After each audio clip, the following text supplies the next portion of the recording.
Oke, pada kesempatan kali ini kita akan membahas mengenai statistik dalam metrologi industri.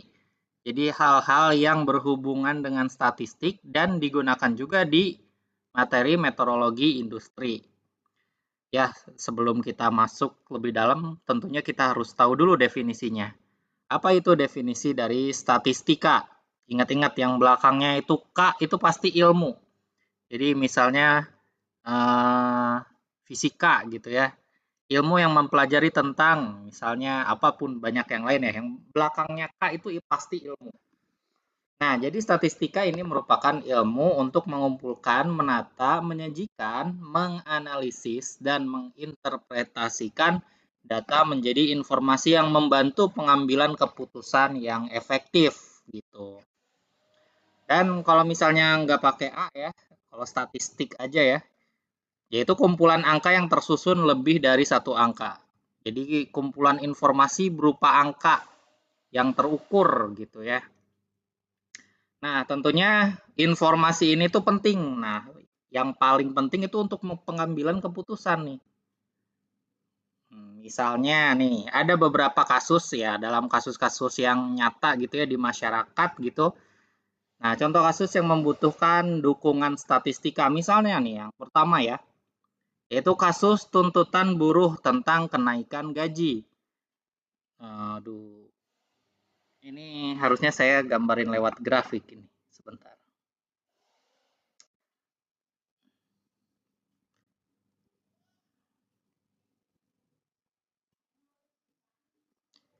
New share.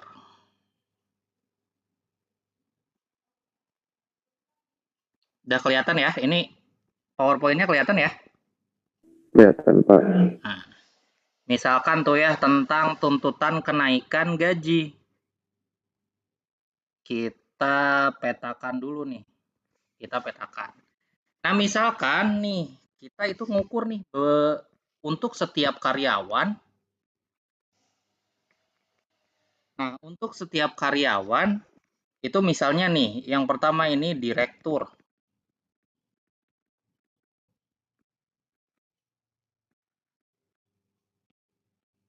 Biasa nih kalau Microsoft Word suka ngehang tengah jalan. Kalau aplikasi lain enggak. Jadi ini Office-nya aja nih yang bermasalah. Harus harus harus diinstal ulang nih Office-nya nih. Tiba-tiba ngehang terus.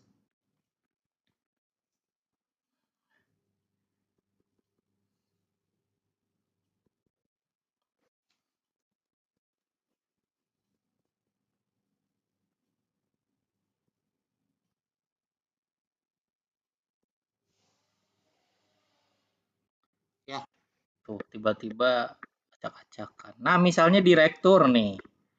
Ini gaji dalam rupiah. Nah, wah tinggi banget kan kalau direktur. Kalau misalnya manajer, ya masih tinggi gitu, tapi nggak setinggi direktur. Terus ada supervisor. Nah, misalnya segini. Terus karyawan biasa. Karyawan biasa ya, kita sederhanakan seperti inilah. Nah, berapakah gaji minimum untuk perusahaan gitu ya? Jadi upah minimum untuk perusahaannya kayak gimana nih? Nah, kita tentukan misalnya ya udahlah kita ambil rata-ratanya aja misalnya ya. Kita ambil rata-rata dari semuanya. Perlu perhitungan kan ambil rata-ratanya misalnya ya. Nah, berarti upah minimumnya oh karyawan harus dinaikin sejauh ini gitu kan. Nggak bisa nih kalau kayak gini terus gitu. Misalnya kita ambil rata-rata. Atau kalau misalnya kita ambil kalau nggak misalnya rata-rata ya misalnya 0,4 dari rata-ratanya misalnya di sini gitu ya. Atau pendekatannya yang lain, kita menyesuaikan dengan kebutuhan dari biasanya manusia gitu ya sebagai kepala keluarga. Oh misalnya kebutuhannya itu minimal harus misalnya ya 2,5 juta gitu. Harus 2,5 juta minimal kebutuhannya. Nah, oh berarti kita naikin dikit lah, naikin 0,5 juta gitu ya. Oh berarti upah karyawan minimal harus 3 juta misalnya seperti itu. Nah ini kan perlu dipetakan ya, ya ini kan kasus sederhana. Perlu dipetakan dalam grafik seperti ini supaya kita tahu nih berapa rata-ratanya dan aspek-aspek dalam statistik yang lain yang perlu kita terapkan di sini gitu. Nah ini misalnya tentang gaji tadi ya. Nah kita balik lagi. Nah, juga misalnya contoh yang lain, perekonomian Indonesia tidak efisien pada sektor yang mana. Nah, ini juga kan perlu dipetakan. Perekonomian Indonesia itu digerakkan oleh beberapa sektor. Misalnya ada sektor migas, minyak dan gas, ada sektor pertambangan, ada sektor juga manufaktur, ada sektor alat-alat kesehatan, ada sektor sosial dan lain-lain gitu. Tidak efisien. Kenapa tidak efisien? Misalkan uh, tidak efisiennya itu negara sudah memberikan alokasi dana yang sangat besar misalnya di salah satu sektor seperti itu ya. Tapi tidak ada timbal baliknya. Jadi tidak digunakan dengan baik. Misalkan program kerjanya itu tidak mencapai target dan lain-lain. Nah, itu semua kan perlu diukur gitu. Perlu ada pengukuran supaya pengambilan keputusan untuk pemerintah misalnya ya, itu tuh tepat gitu. Misalkan contoh lain, penggalakan investasi di Indonesia, sektor mana yang dipilih. Nah, investasi ini penting melihat perkembangan pasar di dunia gitu ya. Oh, misalnya ya, dunia itu lagi misalnya sekarang nih Tesla udah mau masuk ke Indonesia. Nah, mau bikin pabrik di Indonesia. Nah, perlu pabrik-pabrik yang membantu untuk ini kan membuat sebuah mobil listrik, misalnya pabrik dari baterainya gitu, atau pabrik dari bodinya, atau pabrik dari ininya, sasisnya dan lain-lain ya. Nah, oh berarti investasi di Indonesia di sini perlu didukung nih dari hulu sampai hilir gitu ya. Hulunya misalnya gimana? Hulunya dari sektor pertambangan. Nah, pertambangan harus didukung penuh investasinya. Terus yang sektor lain misalnya sektor pengolahan atau manufakturnya harus didukung penuh. Seperti itu. Perlu adanya pengukuran dari semua hal tersebut gitu ya. Terus contoh yang D, setiap produsen memberikan garansi atas barangnya. Berapakah produksi yang akan ditingkatkan? Nah, kalau misalnya ini juga perlu dilakukan pengukuran gitu. Pengukuran dan perlu ilmu-ilmu statistik untuk mencapai keputusan yang optimal. Oke, kita masuk dulu. Jadi ada beberapa hal di sini ya. Yang pertama itu adalah sampel probabilitas, yaitu merupakan sampel yang dipilih sedemikian rupa dari populasi, sehingga masing-masing anggota populasi memiliki probabilitas atau peluang yang sama untuk dijadikan sampel. Nah, jadi contohnya ya, contoh untuk quality control di metrologi misalnya. Nah, jadi harus mencapai beberapa sampel sehingga probabilitas untuk menghasilkan data yang lebih akurat itu lebih tinggi. Nah, contohnya nih, misalkan sebuah pabrik ya, anggaplah Pindad gitu ya, itu tuh menciptakan ini apa namanya itu peluru, menciptakan peluru ya kan banyak ya. Harus dicek nih apakah kualitasnya itu sesuai atau tidak gitu kan. Nah, diceknya gimana? Ya dicek benar-benar ditembak digunakan gitu ya. Kalau misalnya dicek semuanya 100%, ya mana yang dijual gitu kan. Jadi perlu ada sampel namanya. Nah, dipilih sedemikian rupa dalam sebuah batch gitu ya, dipilih beberapa sampel gitu. Nah, harus mencapai nilai tertentu gitu supaya memiliki tingkat akurasi yang tinggi gitu untuk kualitas. Jadi nggak semuanya dicek, tapi kita sampling gitu. Nah, misalnya sampelnya sekian. Dari 10.000 sampelnya misalnya ada 100. Oh, itu berarti berapa persen probabilitasnya berapa persen nih supaya margin of error-nya itu kecil seperti itu. Dan juga ada sampel non probabilitas, merupakan sampel yang dipilih sedemikian rupa dari populasi sehingga setiap anggota tidak memiliki probabilitas atau peluang yang sama untuk dijadikan sampel. Ini sedikit lebih kompleks, kita lihat. Nah, ini juga ada beberapa metode ya untuk sampel probabilitas dan non probabilitas. Yang probabilitas itu pertama penarikan sampel acak sederhana. Jadi harus dipilih secara random. Nggak boleh yang berdekatan. Jadi harus benar-benar secara acak metodenya. Dan yang kedua, penarikan sampel acak terstruktur. Dan yang ketiga, penarikan sampel cluster. Terus kalau non probabilitas itu penarikan sampel sistematis, penarikan sampel kuota, dan penarikan sampel purposive. Nah, di sini adalah analisis datanya. Jadi setelah kita mengukur ya, didapatkan angka atau data. Nah, ini nih ada beberapa parameter yang perlu kita perhitungkan. Yang pertama itu adalah variasi data, kecermatan alat ukur, keterulangan, metode pengukuran, dan harga rata-rata. Nah, ini nih yang akan kita sedikit pelajari. Ya, ini kasus yang sederhana ya.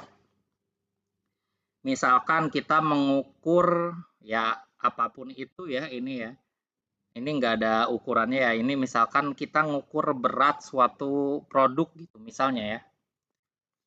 Misalkan kita mengukur berat suatu produk. Nah, anggaplah siapa ya? Misalnya di sini ya Marikson gitu ya. Misalnya Marikson nih punya pabrik apa ya? Pabrik logam lah, anggaplah pabrik logam ya. Logam emas, amin. Nah, misalkan punya pabrik emas gitu. Nah, ngejualnya itu batangan, batangan yang harusnya itu 6,25 kilo, harusnya ya. Harusnya sekitar segitulah, 6,25 kilo. Nah, tentunya dalam proses produksi ya itu kan nggak 100% sempurna ya, makanya perlu diukur. Nah, pengukurannya dilakukan beberapa batch, yaitu 3 batch. Batch ya. BATCH bahasa Inggrisnya. Nah, batch pertama dilakukan pengukuran, batch kedua dilakukan pengukuran, batch ketiga dilakukan pengukuran juga. Nah, harga rata-ratanya berbeda. Ada 6,24, yang kedua juga 6,24, yang ketiga 6,20. Nah, ini yang paling sederhana ya. Jadi salah satu parameter statistik yang paling sederhana yaitu harga rata-rata. Caranya gimana? Dalam satu batch ini kita jumlahkan semuanya terus dibagi jumlah sampel. Ya, jadi 6,14 ditambah 6,06 dan seterusnya dibagi jumlah sampel. Sampelnya ada berapa dalam satu batch? 1, 2, 3, 4, 5, 6 dibagi 6. Nah, hasilnya itu adalah 6,24 gitu. Nah, dari 3 batch ini, oh ternyata Marikson nih, lihat nih, oh batch ketiga ini kurang bagus, 6,20. Siapa tahu di batch ketiga ini proses produksinya sedikit lebih ada yang berkurang gitu nih. Ada masalah nih pasti. Kenapa jadi rata-ratanya 6,20 kayak gitu kan. Jadi turun drastis gitu. Nah, ini membantu kita untuk menentukan keputusan selanjutnya gitu. Atau mengidentifikasi apakah ada masalah atau enggak. Nah, jadi harga rata-rata ini dia mewakili beberapa harga yang bervariasi. Jadi sebagai nilai perwakilan pertengahan ya. Tetapi di sini tidak memberikan informasi variasinya setiap data pengukuran. Nah, ini kelemahannya karena ini yang paling sederhana. Jadi harga rata-rata itu tidak memberikan informasi variasi setiap data pengukuran. Maksudnya gimana? Misalkan, jadi ada batch tertentu di mana rata-ratanya itu 6,25 gitu misalnya ya, udah sesuai banget. Tapi nilainya itu jomplang. Jomplangnya gimana maksudnya? Oh, ada yang 7 kilo, ada yang 5 kilo, terus ada yang 4 kilo, ada yang 8 kilo. Jadi variasinya tuh jauh banget gitu ya. Tapi tetap aja nilai rata-ratanya 6,25 sesuai itu kalau dari nilai rata-rata, tapi dia tidak tahu nih seberapa bervariasi data tersebut. Nah, makanya ini sangat nilai rata-rata ini ya tidak benar-benar mewakili semuanya gitu. Nah, kita lihat contoh yang umum lainnya ya. Nah, ini kita namakan interval ya, interval 31 sampai 40 kita kelompokkan di satu kelompok tertentu dan interval 41 sampai 50 kita kelompokkan sampai 100 gitu ya dengan interval 10 satuan nilai gitu. Nah, di sini misalnya ada beberapa mahasiswa nilainya berbeda-beda ya. Lalu kita kategorisasi yang nilainya 31 sampai 40 berapa mahasiswa dan seterusnya. Gitu. Ini contoh juga, contoh yang umum juga ya, kategorisasi atau pengelompokan dalam interval tertentu. Oh ya, kalau dibuat grafik ini namanya histogram. Ada contohnya nggak ya? Saya lupa. Ini kalau tabel ini dibuat grafik itu namanya histogram. Jadi menyajikan dari interval nilai 31 sampai 40 ada berapa populasi, terus dari 41 sampai 50 ada berapa populasi dan seterusnya. Mungkin kalian pernah dengar ya di SMA, histogram. Nah, ini juga nih misalnya pengukuran lebar ya. Pengukuran lebar suatu atau pengukuran panjang suatu benda nih. Ini misalnya contohnya yang sangat cermat. Nah, ada beberapa sampel nih ya. Oh, yang kategorinya seperti ini. Jadi kita lihat nih ya, ada dimensi yang 6,001 dan nambah 11 sampai 6,010 ya di sini. Nah, kita juga lihat nih selisih terhadap ukuran. Kalau misalnya 6 mm, 6 mm pas gitu ya. Oh, berarti selisihnya kan 1. Nah, kalau misalnya terhadap 6,005 mm, berarti selisihnya minus 4 mikro gitu dan seterusnya ya sampai bawah. Ini sebagai patokan aja. Ini sebagai patokan. Nah, ada berapa nih? Ada frekuensi itu ada berapa ya? Barangnya ada berapa nih? Kalau misalnya yang hasil pengukurannya tuh 6,001. Oh, cuma satu gitu barangnya. Dan seterusnya. Kalau misalnya 6,002 ada 3 dan seterusnya. Yang 6,005 ada 35, 6,006 ada 42. Nah, dan seterusnya. Nah, lalu kita petakan. Petakan dalam sebuah frekuensi gitu, frekuensi dalam bentuk persen. Nah, 1 itu cuma 0,6%. Kalau misalnya yang ini ya, ada 3, kalau 3 itu 1,8%. Caranya gimana nih? Caranya, ya jumlahkan semua.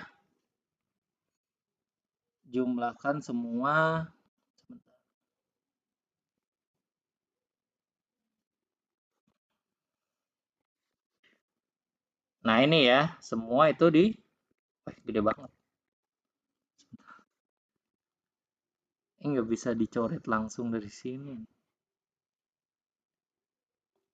Ya intinya frekuensinya ya. Frekuensinya itu dijumlahkan semuanya. Nah, jadi setelah tahu jumlahnya berapa, ya jadi kalau misalnya pengen tahu nih yang angka 1 ini tuh berapa persen? 1 dibagi jumlah semuanya dikali 100%. Nah, hasilnya 0,6. Dari sini kita bisa petakan frekuensinya. Jadi seperti kubah yang kemarin ya, yang udah dibahas kemarin waktu ngebahas tentang cermat dan teliti ya. Bukan cermat, teliti dan tepat. Nah, jadi sebuah grafik seperti itu, grafik probabilitas. Nah, jadi bisa kelihatan ya, oh berarti yang paling banyak itu misalnya yang 25% ini nih, yang 6,006. Nah, numpuk di tengah gitu ya, yang paling banyak.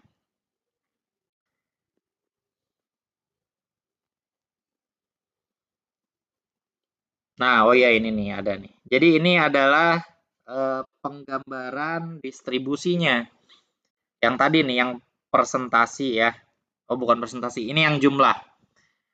Jadi jumlahnya untuk yang penyimpangan minus 4, nah cuma ada 1. Terus kalau misalnya penyimpangannya minus 2, ada 8. Penyimpangannya minus 3, ada 15. Terus kalau nggak ada penyimpangan, cuma 35.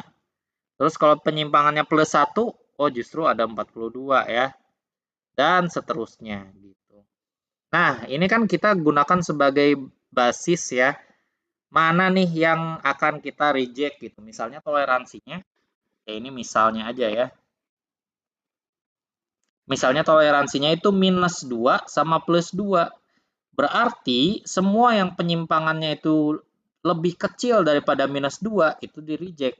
Dan juga semua yang penyimpangannya lebih dari 2 itu di reject juga. Contoh itu misalnya seperti itu. Nah, lama-kelamaan misalnya kalian udah mengukur, nah misalnya si grafik ini bergeser ke sebelah kanan atau ke sebelah kiri. Itu artinya proses produksinya ada yang abnormal gitu kan.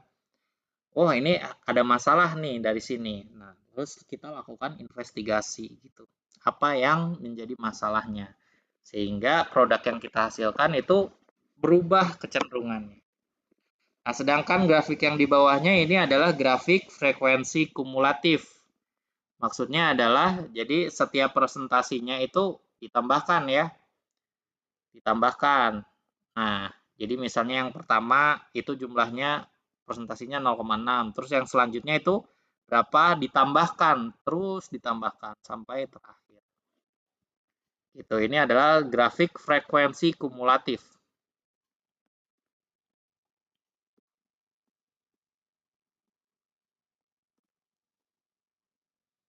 Nah, kita lebih dalam tentang frekuensi, yaitu definisinya merupakan banyaknya data untuk satu kelompok atau kelas. Nah, jadi banyaknya data untuk satu kelompok atau kelas. Tadi ya, kelompok, misalnya kelompok dengan penyimpangan minus sekian gitu, ada berapa, frekuensinya ada berapa. Kelompok dengan penyimpangan sekian, frekuensinya ada berapa. Nah, ini contohnya ya. Ini misalnya jumlah tenaga atau jumlah karyawan yang ada di Unjani. Oh, yang pendidikannya S1 ada 62. Yang pendidikannya S2 ada 19. Terus S3 90. Nah, frekuensi itu adalah jumlahnya ya. Totalnya ya tinggal dijumlahkan dari semuanya. Misal totalnya 90 ini contohnya ya. Seperti itu. Jadi frekuensi ini jumlah dari, nah maksudnya ini apa nih? N sama dengan sigma F dikali I, dengan I sama dengan 1. Ini maksudnya apa nih? Kita lihat di sini. Kan ini 1, 2, 3, I. Sampai K gitu ya. Nah, ini I ini merupakan notasi. Ya, jadi ini tuh sebuah angka deret, barisan deret gitu ya. Sampai angka tertentu. Nah, maksudnya I ini adalah jumlah dari frekuensinya itu sampai sekian, dengan I, dengan angkanya tuh mulai dari 1 gitu ya, sampai sekian, sampai angka tertentu. Jadi intinya seperti ini nih, F1 ditambah F2 tambah F3 sampai sekian, sampai finish gitu ya, sampai data terakhir dijumlahkan. Itu merupakan definisi dari frekuensi. Dan ini adalah distribusi frekuensi. Contohnya ya, mengelompokkan data interval atau rasio dan menghitung banyaknya data dalam suatu kelompok atau klasifikasi. Nah, misalnya ya, ini kalau misalnya usianya itu dari 20 sampai 35, kita hitung tuh satu-satu ya. Nah, jadi selisih cuma 1 tahun aja nih. Nah, agak panjang kan?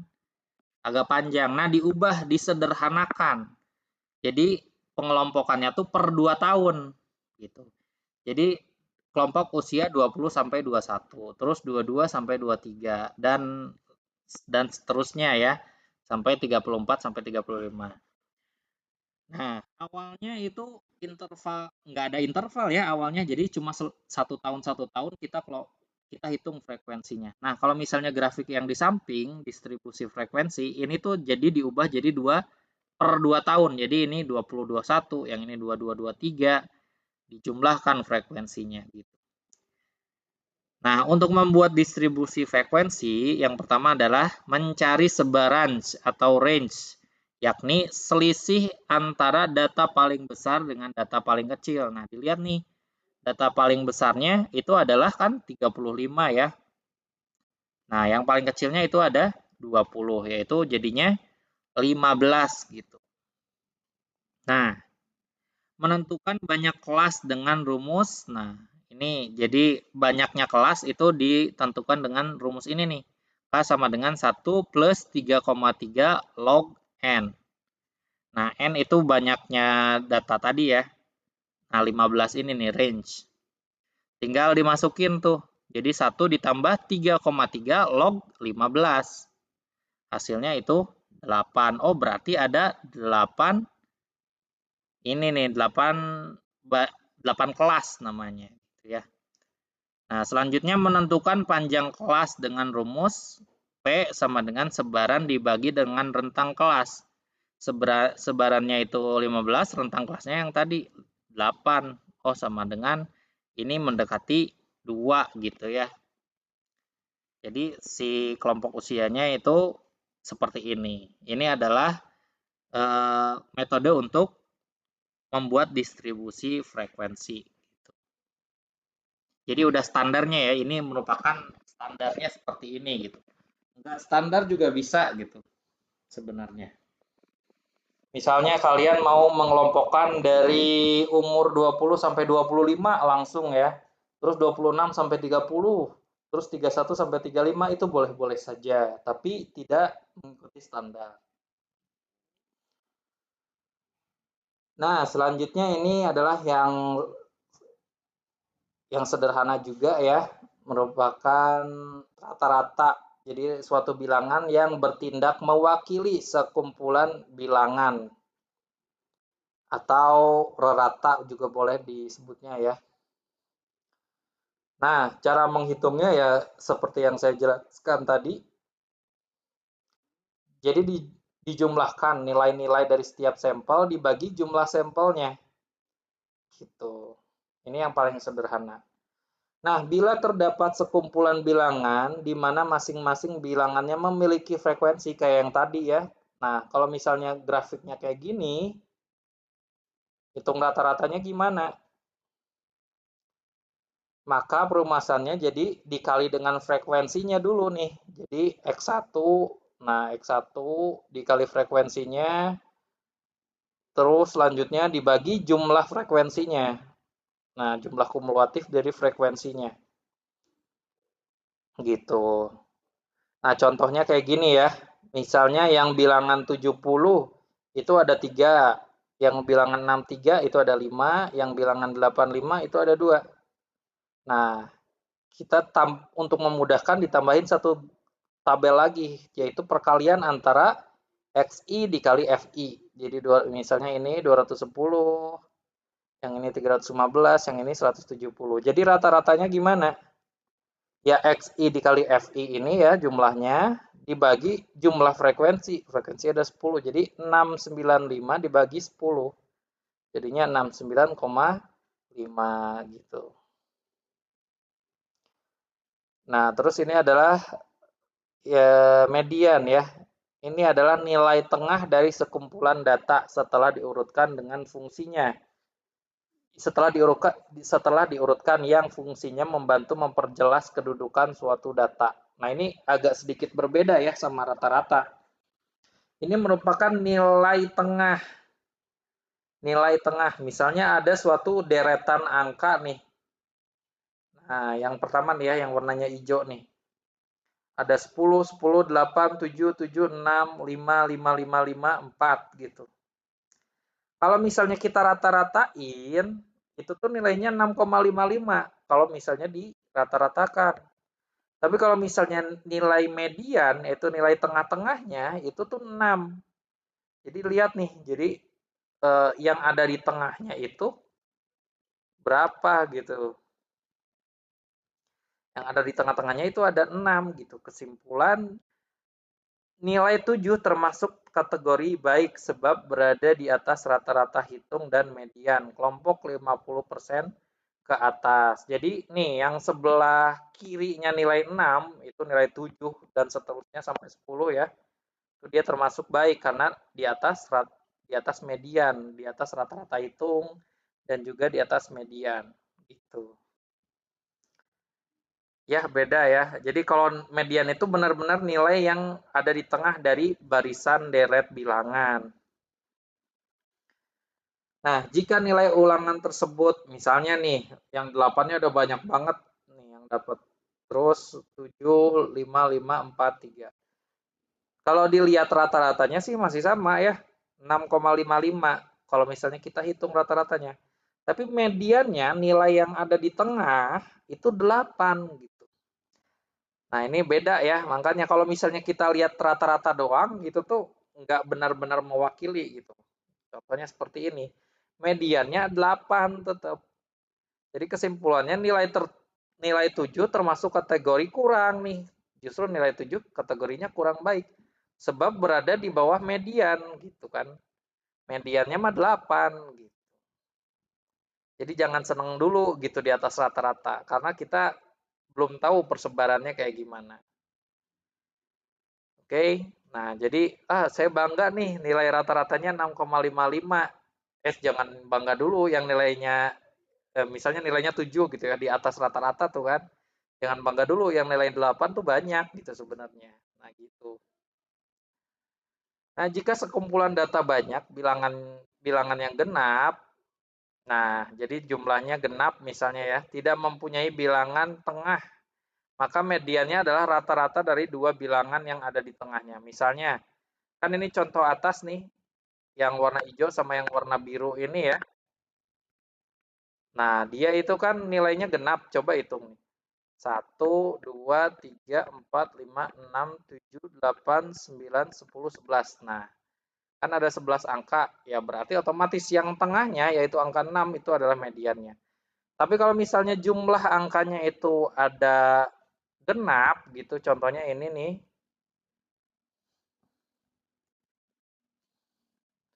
Nah, contohnya ini ya. 1, 2, 3, 4, 5, 6, 7, 8, 9, 10. Ada 10 angka. Nah, berarti mediannya itu rata-rata dari dua angka tengahnya, yaitu angka 5 dan angka 6 ya. Jadi 5,5. Nah, itu untuk median. Nah, sekarang ini modus. Ini rata-rata di SMA udah pernah belajar sebenarnya. Nah, modus merupakan bilangan yang paling banyak muncul dari sekumpulan bilangan yang fungsinya untuk melihat kecenderungan dari sekumpulan bilangan tersebut. Nah, misalnya ya, ini contoh kita mengklasifikasikan suatu nilai dengan skala 1 sampai 10. Nah, kalau misalnya kita lihat di sini dari bilangannya ya, itu tuh nilainya 10, 8, 7, 6, 5 dan 4. Jumlahnya ada berapa? Ya ini bisa dipetakan di sini ya. Lalu dengan ketentuan distribusi frekuensi, kita ubah nih si tabel ini jadi yang sebelah kanan. Sesuai dengan kaidah yang tadi ya. Jadi jumlah kelas itu 1 dikurangi 3,3 log N dan lain-lain lah. Jadi lebih sederhana nih. Sudah sesuai dengan ketentuan. Nah, kita lihat modusnya itu di mana gitu ya. Modusnya itu ada di 5 karena dia itu ada 4 totalnya. Tapi kalau misalnya lihat di tabel distribusi frekuensi, modusnya jadi berubah selang 5 ke 7 gitu modusnya.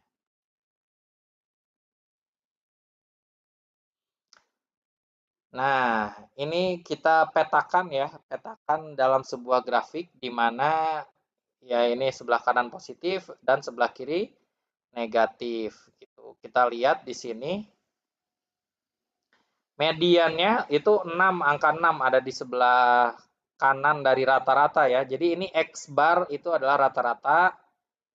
Terus ini median itu ini ya yang warna biru. Terus modus ini yang warna hijau. Nah, kurva positif apabila rata-rata hitung lebih besar daripada modus atau median. Dan kurva negatif apabila rata-rata hitung kurang dari modus atau median. Yaitu tentang modus. Nah, ini yang sering digunakan nih. Ada beberapa istilah lagi. Ini sering digunakan dalam metrologi industri ya, terutama pada quality control. Nah, yang sering sih ini nih, standar deviasi. Tapi kita akan bahas ini satu persatu. Jadi ada yang namanya rentang atau range ya. Ada yang namanya deviasi rata-rata, ada yang namanya variance, ada yang namanya deviasi standar. Nah, yang pertama, rentang dulu. Jadi rentang atau range ini merupakan selisih bilangan terbesar dengan bilangan terkecil. Bilangan terbesar dengan bilangan terkecil. Sebaran merupakan ukuran penyebaran yang sangat kasar, sebab hanya bersangkutan dengan bilangan terbesar dan terkecil saja. Jadi ini kelemahannya itu cuma kita ngelihat selisih antara yang terbesar sama yang terkecil. Nah, misalnya nih ya, ada 3 kelompok. Yang pertama adalah kelompok A, yang kedua adalah kelompok B, yang ketiga adalah kelompok C. Nah, jadi kelompok A ini ya anggaplah suatu mahasiswa gitu atau ya mahasiswa gitu ya. Di kelas A, ada kelas B, ada kelas C juga gitu. Nah, ini persebaran nilainya kayak gini nih. Jadi kalau misalnya kita lihat kelas A itu kayak tersebar merata ya. Nilai yang nilainya 10 yang kecil ada, yang nilainya 20 ada, sampai 100 tuh satu-satu tuh. Kita lihat di grafik yang sebelah sini. Kita lihat grafik sebelah sini ya. Itu yang A. Nah, sedangkan kelas B itu warna merah tuh.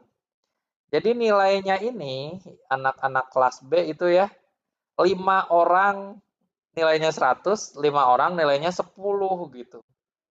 Jadi yang paling atas sama yang paling bawah. Sedangkan kelas C ini agak-agak sedikit merata ya. Jadi ada 3 orang yang 100, ada yang 90, ada yang 80, ada yang 30, ada yang 20, dan 10-nya ada 3. Jadi kalau kita petakan terhadap grafik, ini kayak gini nih. Nah, dari sini, kan sebenarnya karakteristiknya beda ya. Karakteristik dari setiap data ini kan beda. Kalau kita lihat rata-ratanya aja, itu tuh 5,5, semuanya sama. 55 ya rata-ratanya. Dan kita lihat range-nya juga semuanya sama, 90 gitu range-nya. Range itu rentang dari nilai paling atas sama nilai paling rendah ya, 90. Tapi kita nggak bisa ngelihat nih, kalau misalnya dikasih data sekedar, oh rata-rata kelas A, kelas B, kelas C, ya sama semuanya kayak gini. Tapi kalau ngelihat datanya, sebenarnya kan ini ada yang berbeda ya. Terutama kalau ini udah bersangkutan dengan proses manufaktur gitu. Kalian pengen misalnya ya anggaplah lebar suatu plat gitu. Kalian pengen ngeproduksi lebar platnya itu sesuai dengan rata-rata, misalnya rata-ratanya 55 nih. Gitu. Pengennya sesuai rata-rata. Setelah kalian melakukan produksi gitu ya, ternyata datanya itu di kelas ya gini, produksi pertama itu mirip dengan kelas A. Produksi kedua mirip dengan kelas B, produksi ketiga mirip dengan kelas C. Coba bayangin kalau misalnya ini lebar suatu produk. Kalian pengennya 55. Nih, si lebar produknya 55 mili lah anggap. Nah, misalnya kalau lihat rata-ratanya doang, oh sama nih 55. Oh ya udahlah, lolos semua. Ya nggak kayak gitu kan. Nggak bisa ngelihat rata-rata kalau lewat ini. Nah, lihat range juga sama ya, cuma 90. Ya, bisa sih dilihat, oh ini selisihnya besar nih, selisih antara nilai maksimum sama minimumnya besar, tapi tidak sepenuhnya mewakili. Nah, kita akan membahas ke yang lebih yang lebih rinci, yaitu namanya deviasi rata-rata. Nah, deviasi rata-rata ya, yaitu penyebaran berdasarkan harga mutlak simpangan bilangan-bilangan terhadap rata-ratanya. Nah, ini udah sedikit bisa melihat persebaran dari nilainya. Misalkan ada dua kelompok nih, kelompok A warna hijau dan kelompok B warna biru nih. Nah, bisa dilihat nih ya dari tabel ataupun dari grafik, kalau misalnya kelompok A ini cenderung linier tuh. Jadi nilainya itu benar-benar linier gitu, tersebar merata. Nah, yang nilainya 10, yang nilainya 20 dan seterusnya itu tersebar merata gitu. Dan ini merupakan di tabel ini dia disajikan suatu nilai di mana nilai ini adalah selisih antara nilainya dengan nilai rata-rata gitu. Nah, misalkan nih yang di bawah, nah misalnya yang ini ya, misalnya yang di bawah tuh. Nah, selisih dengan rata-ratanya ini 45. Nah, misalnya yang di sebelah sini, selisih dengan rata-ratanya itu 35 dan seterusnya gitu ya nilainya. Oh, yang atas tuh dari sini, mulai dari atas. Dan seterusnya. Dan di sini itu dilihat juga nilai mutlak, harga mutlak. Jadi diambil yang positifnya ya. Diambil yang positifnya. Jadi didapatkanlah penjumlahan dari simpangannya ini yaitu 250. Dibagi jumlah nilai ada 10 ya. Jadi deviasi rata-ratanya itu sebesar 25. Nah, misalkan ada kelompok B atau kelas B nih ya, ini agak-agak berbeda sedikit. Nggak tersebar secara merata banget gitu. Nah, jadi tersebarnya seperti ini nih. Tersebarnya seperti kurva yang ada atau grafik yang ada di samping bawah ya. Nah, di sini kalau lihat rata-rata sih sama, rata-ratanya sama gitu kan. Cuma agak-agak berbeda nih. Jadi ada kelompok yang pinter banget, ada kelompok yang nggak pinter banget gitu ya. Ini pengelompokan nih, seolah-olah ada geng-geng pinter sama geng-geng yang nggak pinter gitu misalnya ya. Nah, di sini kita bisa ngelihat, kalau misalnya nilai rata-rata doang kita nggak bisa ngelihat perbedaannya. Tapi kalau dengan menggunakan deviasi rata-rata, bisa kita lihat nih. Nah, kan jadinya 390 nih penyimpangannya kan, penyimpangan totalnya dibagi 10 jadi 39. Nah, jadi kita bisa ngelihat nih, dengan adanya nilai deviasi rata-rata, kita bisa lihat perbedaan antara kelompok A dengan kelompok B. Walaupun nilai rata-ratanya sama, tapi karakteristiknya berbeda gitu ya. Semakin tinggi deviasi rata-ratanya, maka ya semakin pengelompokannya tuh semakin tajam gitu ya. Ini ada geng-gengan gitu kan. Ada geng yang suka belajar dan ada geng yang nggak suka belajar. Kita bisa tahu dari situ, dari nilai ini. Nah, jadi secara perumusan seperti ini ya. Sebenarnya hitungnya gampang kok. Dihitung dulu berapa penyimpangan dari rata-ratanya ya. Baru di harga mutlakan. Jadi diambil nilai positifnya saja. Semakin besar simpangan, maka semakin besar pula nilai deviasi rata-ratanya. Nah, ini lebih detail lagi nih untuk varians. Jadi varians ini merupakan penyebaran berdasarkan jumlah kuadrat simpangan bilangan terhadap rata-ratanya. Jadi, nah ini lebih tajam dibandingkan dengan deviasi rata-rata. Ini melihat ketidaksamaan sekelompok data. Gitu. Nah, yang dilihat ini dulu ya, varians dulu, deviasi standar nanti dulu. Nah, jadi untuk varians ini itu penyimpangannya itu bukan di harga mutlakan, mirip ya, sebenarnya mirip sama yang deviasi rata-rata ini. Kalau ini penyimpangannya itu dijadikan harga mutlak atau diambil yang positifnya saja.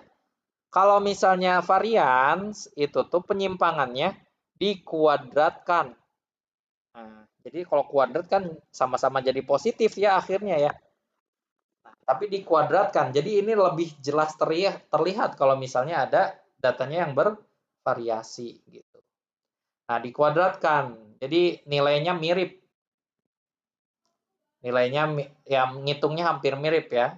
Dan maknanya juga sama sebenarnya. Semakin tinggi variansnya, ya jadi dia semakin jauh gitu. Kelompok datanya semakin jauh terhadap rata-rata.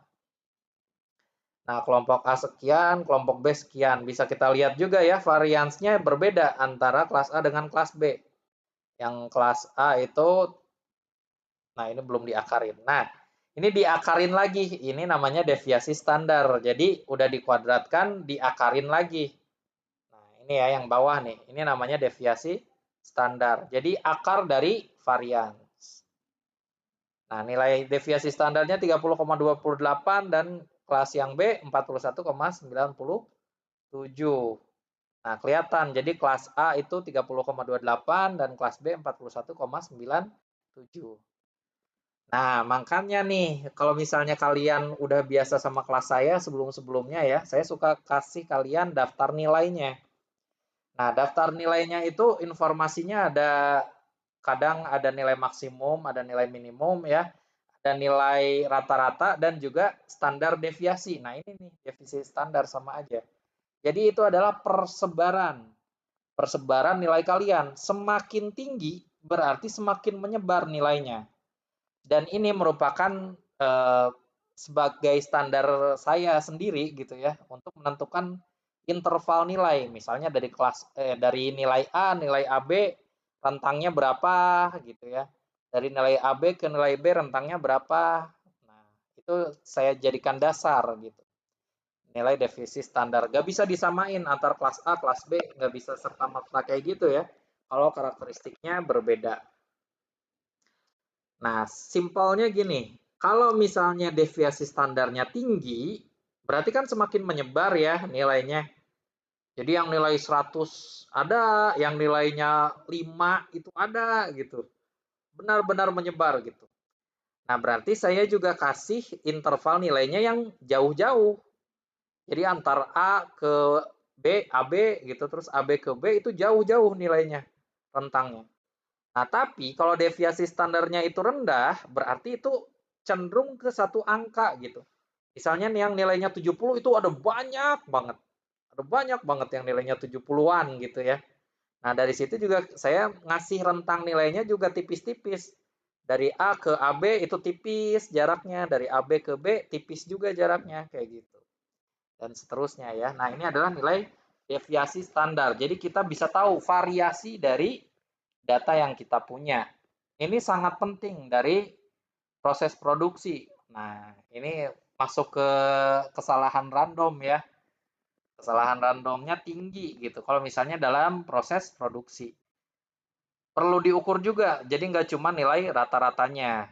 Kalau misalnya semakin tinggi deviasi standarnya dari hasil proses produksi, berarti mesin kalian indikasinya udah mulai ini nih, udah mulai nggak bagus. Entah getarannya makin tinggi atau apanya yang makin tinggi ya, atau noise dari lingkungannya makin tinggi, atau pahatnya yang udah nggak bagus ya, pahat perkakasnya yang udah nggak bagus. Itu bisa dilihat lewat deviasi standar.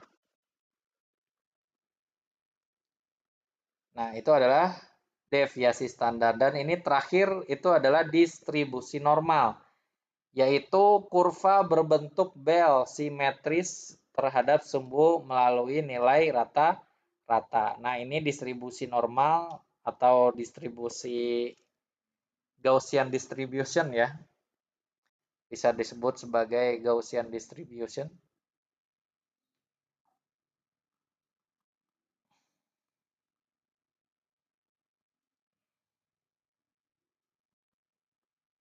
nggak bisa ditambah add text. Ini sering juga disebut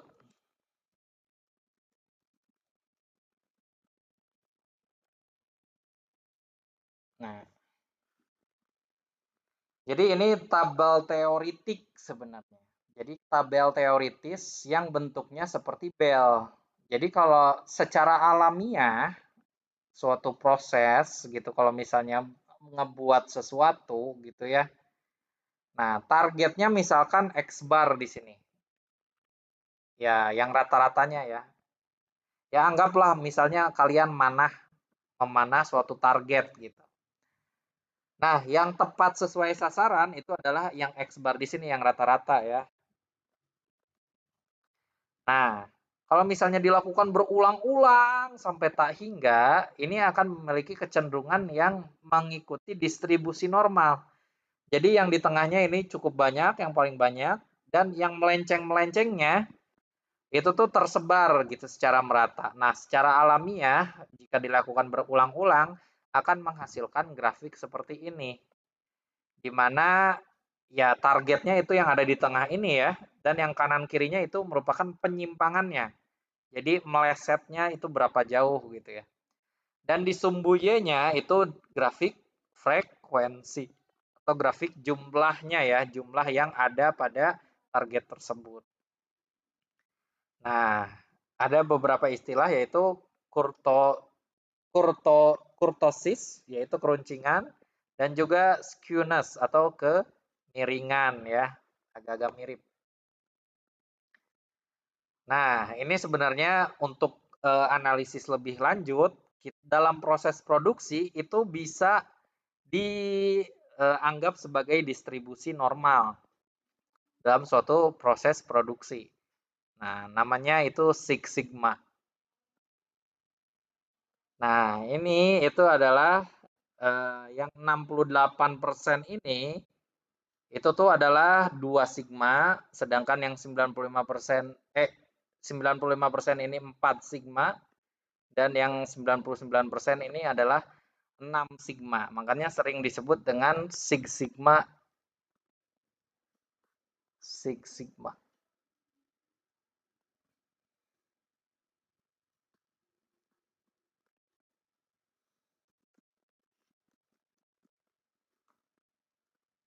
Six Sigma Production. Nah, 99%. Nah, biasanya dalam sebuah industri menentukan batas toleransinya itu pada Six Sigma. Jadi batas kanannya itu sebelah sini ya, sebelah kanan, dan batas kirinya itu sebelah kiri yang 99%. Jadi bisa dipastikan 99% yang diproduksi itu tuh lolos kualitas seperti itu. Nah, coba kalian searching di Google ya, Six Sigma aja. Di YouTube itu banyak penjelasannya. Seperti itu. Jadi kita memastikan secara probabilitas atau secara kemungkinan gitu ya, yang lolos kualitasnya itu 99% dari produk yang dihasilkan. Nah, gimana caranya? Itu banyak metodenya. Seperti itu. Ini mungkin masih agak abstrak ya kalau misalnya kalian belum benar-benar terjun gitu ya, belum benar-benar terjun dalam suatu proyek dan melakukan analisis semua ini. Jadi ya ini sebagai pengenalan saja. Seenggaknya pernah dengar dan tahu maknanya gitu. Nanti kalau misalnya udah benar-benar mengukur suatu produk terus kita lakukan analisis melalui statistik gitu ya. Terutama di biasanya produksi manufaktur ini benar-benar kepake ilmu ini nih. Six Sigma ini benar-benar kepake. Gitu. Oke, sampai di sini ada yang mau ditanyain dulu?